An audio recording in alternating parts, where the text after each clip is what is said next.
O miserável, vamos entender, ele está abaixo da possibilidade da competição. Vamos entender, não adianta a gente achar que o cara vai conseguir. Não dá pra falar, é mentalidade positiva. O cara não o cara ele não está tem abaixo, almoço, né? o cara não tem almoço. Ele está abaixo. É muito importante a gente deixar claro que tudo que nós estamos falando aqui é para um cara que está pelo menos ali um pouquinho abaixo do zero. Não pode estar muito abaixo do zero. O cara que consegue acompanhar um podcast, né? Vamos dizer assim também, né? O cara que tem comida. O cara conseguiu ir numa escola pública e o cara conseguiu se alimentar de forma simples. Eu, por exemplo, entrei num restaurante pela primeira vez com 20 anos de idade. Com 20 anos de idade, eu entrei num restaurante pela primeira vez. Não é possível, cara. Tô te falando, cara. Você nunca tinha ido num McDonald's? Não era a cultura da minha família. A gente comia em casa. Cara, McDonald's pra mim era aniversário, cara. Era tipo assim, no meu aniversário eu ganhava um McLanche feliz. Era isso. Meus pais se esforçaram muito pra mim, cara. Isso eu tenho que agradecer demais mesmo, cara. Era isso. Andar de avião, depois que eu comecei a trabalhar. Eu dei com o Thiago. Tava numa condição que eu podia lutar, entendeu? Sim. Então, assim, vale isso. Então, é a decisão de sair da boiada. 99% de quem nos assiste aqui está enquadrado no público-alvo que a gente está falando. Com certeza. Porque ele tem internet, ele tem celular, ele deve ter um emprego, ou se não tem emprego, vive com os pais. Por isso que às vezes eu acho até assim, quem está assistindo a gente geralmente não tá nessa situação de extrema pobreza. Aí a gente dá o argumento... Mas pode estar no ônibus. Pode estar no ônibus, Isso. perfeito. Mas existe mobilidade para quem está nessa classe social. É mais difícil, mas existe mobilidade. Então, a mobilidade social, vamos falar de números aqui, para quem está na pobreza, tá? Nem extrema pobreza, onde você está. Em geral, leva-se 9 gerações para se chegar na classe média.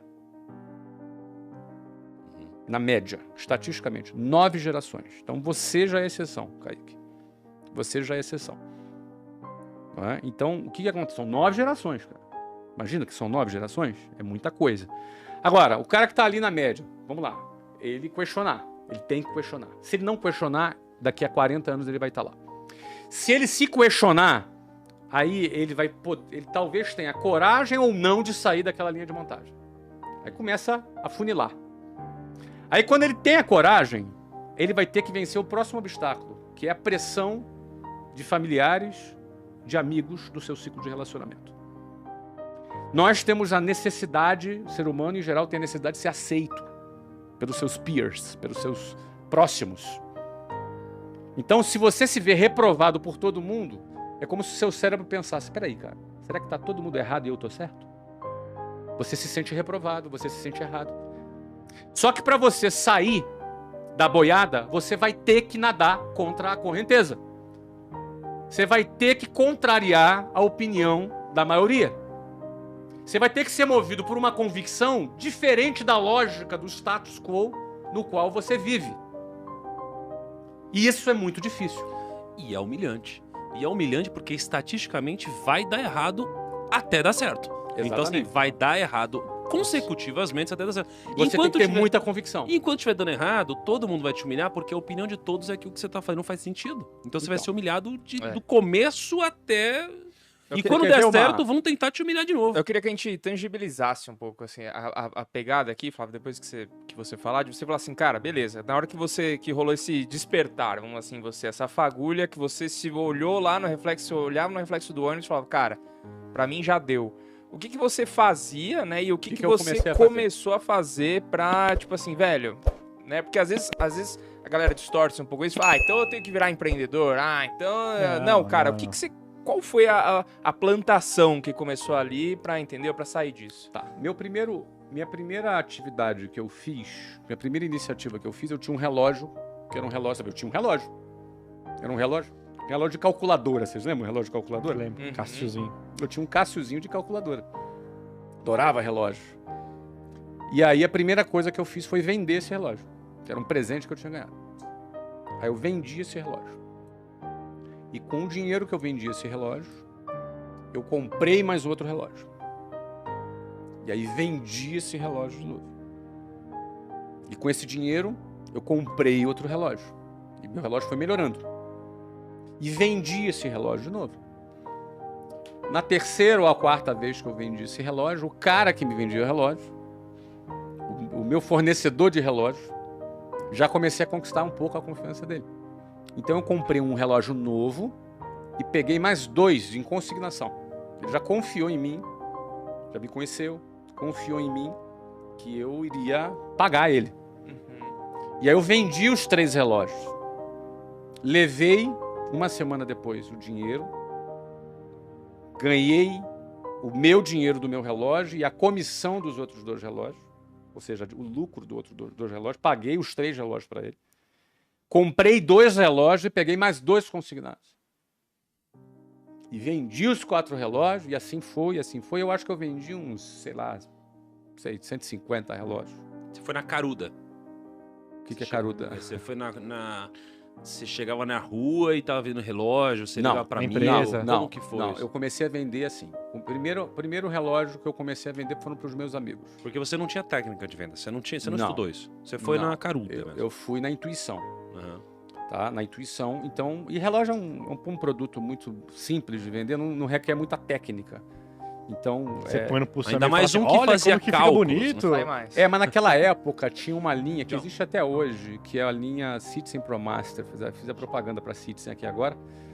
Mas tinha um que estava muito na moda, era o Windsurf, não sei se vocês lembram, era um que tinha uns desenhozinhos assim, e era muito desejado. E eu vendia esse tipo de relógio. Não é? Então, assim, os jovens gostavam muito de comprar esse relógio. Então, eu comecei a vender para os meus amigos, amigos do bairro, amigos da escola. Daqui a pouco eu comecei a vender para vizinho do amigo, e o negócio começou a rodar. E eu lembro que tinha um jornal chamado Jornal Balcão, no Rio de Janeiro, que era um jornal de classificados. A gente anunciava o relógio lá, mesmo antes de ter o relógio, porque eu sentia qual era a demanda que tinha pelo relógio, e aí eu comprava, e o relógio juntava as pontas, entendeu? Então eu comecei a vender. Então essa minha experiência vendendo o relógio, ela me trouxe 2 coisas. Primeiro, eu já estava namorando, e era muito ruim para mim ficar pedindo dinheiro pro meu pai. Tinha acabado de ser expulso da escola, uma história que todo mundo já conhece. Uhum. E aí o que acontece? Eu comecei a primeira coisa eu comecei a ter dinheiro para poder sair com a Luciana. Então essa foi meu primeiro conquista. Não precisa pedir dinheiro pro meu pai para sair com a namorada. Não é? Depois, num segundo momento, quando eu comecei a vender com um pouco mais de escala, eu fiquei vendendo relógio por 1 ano. Não sei se eu vendi 10 relógios por mês, talvez, em média. Mas imagina aquele mês que eu vendi 20 relógios. Eu não me lembro quanto eu ganhava por relógio. Mas, aliás, eu tenho aqui uma... Vou ver se eu acho aqui enquanto eu falo. Eu tenho aqui uma prestação de conta dos meus relógios vendendo. Achei esse dia na minha agenda, né? Que isso. Mas aí o que acontece? Eu comecei a questionar, de novo questionar. Porque o que eu ganhei vendendo aqueles relógios já era mais do que o meu pai e a minha mãe ganhavam no mês. Eu tinha 18 anos vendendo relógio. Claro que foi 1 mês. Mas quando eu ganhei aquele dinheiro, eu gostei de ganhar aquele dinheiro. E eu me senti assim, cara, por que as pessoas pegam 2 horas de ônibus para ganhar um salário mínimo? Por que elas fazem isso? Elas não vendem relógio. Eu tinha a sensação que eu tinha uma fórmula que fazia as pessoas saírem daquela situação delas. Eu tive a sensação de ter descoberto um caminho de saída. Porque, cara, eu ganhei, sei lá, 5, 6, 7 salários mínimos no mês vendendo relógio. Por que uma pessoa, ela trabalha um mês inteiro para ganhar um salário mínimo e levando 5 horas, carregando cimento nas costas, trabalhando em obra? Por que ela faz? Porque ela não vende relógio, caramba. Essa era a minha sensação. Mas por que as pessoas não fazem isso também? Isso é um sentimento interessante, porque esse sentimento tem a ver comigo. Eu me sinto tendo uma boa notícia para dar para as pessoas, que pode libertar elas do sistema. Esse é o meu mote, não é?